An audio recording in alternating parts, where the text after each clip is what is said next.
This channel is for educational purposes only. Please do your own due diligence before making any investment decisions. Hi, this is Joe Rabil with Invest Like a Pro. Today, I kind of want to put it all together. I've been going through individual components of the strategy, but what I want to do today is show you a specific trade example. It is a short trade, but again, you can apply this in any time frame, in any direction. Most people like to look for longs. It's no problem, but I do think this is a really good example of how to use 4 time frames, how to use both MACD and ADX, how to use the moving average environment, how to use price. It kind of puts it all together. I think it's a really good example. So let's go ahead and get through it right now. As always, when I pull up my charts, I have this grid up with a monthly in the bottom left, weekly in the bottom right, daily in the upper right, and an hourly in the upper left. And the stock is Discover Financial. If you look at COF, you'll see the exact same pattern really developed over the last week or two. So I want to start with the monthly chart, and I want to focus in on a few things that I think are important. Number one, bear market low, very violent to the downside, and then we made just a huge move from that point. Really haven't had any significant pause on the monthly chart other than, a month here and there where we just kind of stopped going up. And notice how it just tore right through the moving averages. One thing I would suggest is when you see this, think about the amount of time or distance this had below the moving average, and now look at how far it is above. So a lot of times it's like as below will be above. If you look at the distance that it ran to the downside, and now we've run maybe even a little bit more distance to the upside. So I do think there is some risk, but more important to me is actually the distance from the current price levels, especially on this bar up here, from the 18-month line. And when I see that, I think we have pullback risk. Now, as I've mentioned, we have a rising ADX. And if that's really strong, then we might not meet up with the 18-month. We might only meet up at the midpoint, which would be about the 9 MA, something like that. So if I were to draw in a dotted line here, maybe there's only room to the low 100 area or something like that. That's not, again, all that important to me because I'm not going for a huge kill in this trade, and I'll show you why. But my starting point is the monthly because I want to make sure that it is extended. And I think this qualifies at this point. Now, if we go to the weekly chart, we have a stock that, again, is making higher highs and higher lows. It's respecting the 18-week. The momentum condition has been good. When the stock made a new high here, the MACD made a new high, and then it paused, made another new high here in price, and MACD made another new high. And then we pulled back again and made another new high in price, and this time it was glaringly at a lower high. And not only that, if we zero in on the MACD, we can see it was making a lower high. The signal line was basically still declining. I think this still qualifies as a pinch play, even though there's a little bit of overrun. So, we're getting a situation where you have extended on the monthly chart, and now you have this trend in place, which is a solid trend, but it's clearly starting to lose signs of momentum based on the MACD. Now, the ADX is still making peaks above 25, but we were at this point here when the stock was up in this region, the ADX was getting pretty close to crossing back below 25, and green DI, after being above 25 for several months, was definitely dipping below. So these are sort of alert levels to watch. It doesn't mean the stock is getting ready to get murdered and going to go through a monster decline because the ADX has still been pretty strong. Even though it made a lower high here, it was well above 25 at the last peak. And then on this peak, it was above 25. Now, it is losing strength, and especially the drop below 25 is a sign that we're probably going to consolidate. But you're going to have to make the decision to do a trade prior to that taking place. So what I'm looking at for when I'm doing this trade, I'm saying I'm extended on the monthly, I'm losing momentum on the weekly chart, and then let's go to the daily.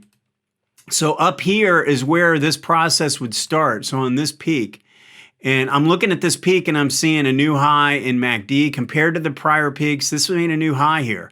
Now, ADX is really low through this period. So I'm a little concerned about what's going on.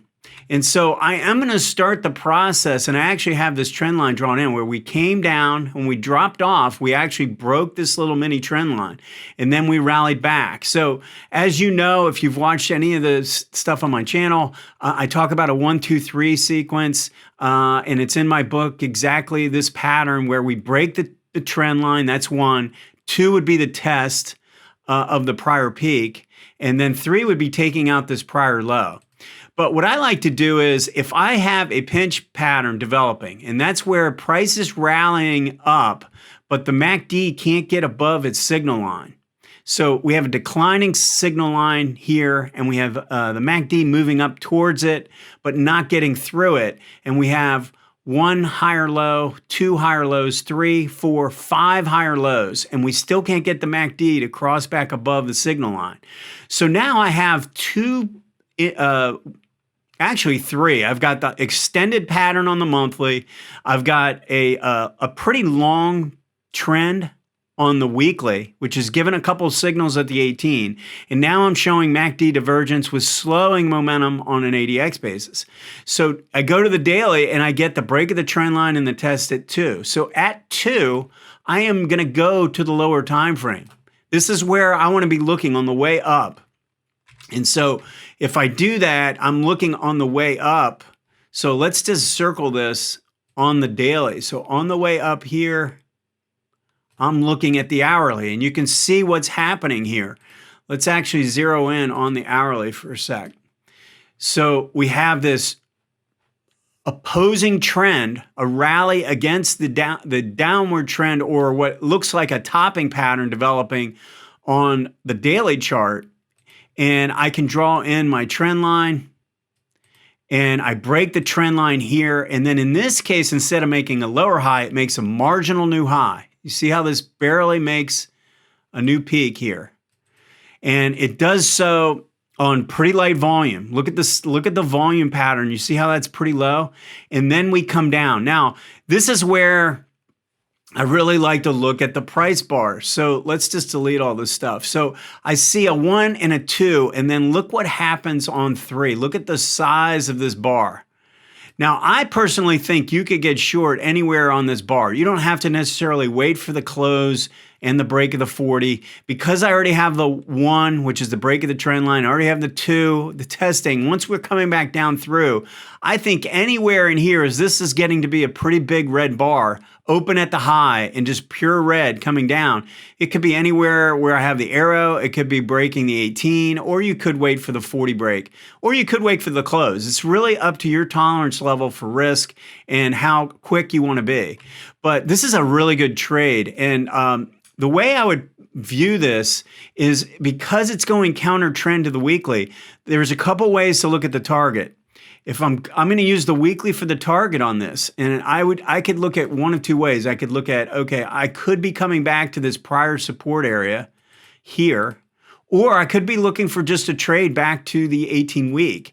And I think the safer way to play it is to actually play for a move to the 18-week, and then make sure you take profits and at least take half at the 18-week. And then if you want, and you like the way it looks, and you want to go for the kill for the move all the way down here to the next level, you can do that. Just make sure you go to a break even on the balance of the position.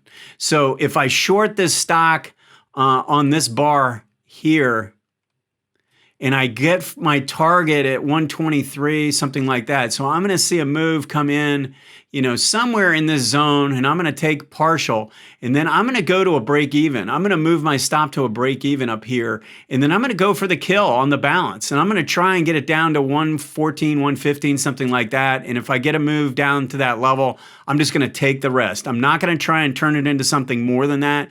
It is just a trading play counter to the main trend. So this is something I just wanted to cover. I wanted to give you a glimpse into how you would go about doing a counter trend trade, a reversion to the mean trade if you want, and how I would go about doing it, looking at all the indicators that I use, moving averages, MACD, ADX, and the price patterns, big bars, And then obviously the moving averages in relation to, how they bounce off these lines in relation to the MACD. And also the 1, 2, 3 sequence. So this is kind of covering everything that I look at. Yes, it's a short play. Anyway, have any questions or comments, let me know. But this is kind of how I'd go about doing a short trade in this type of environment. All right, thanks.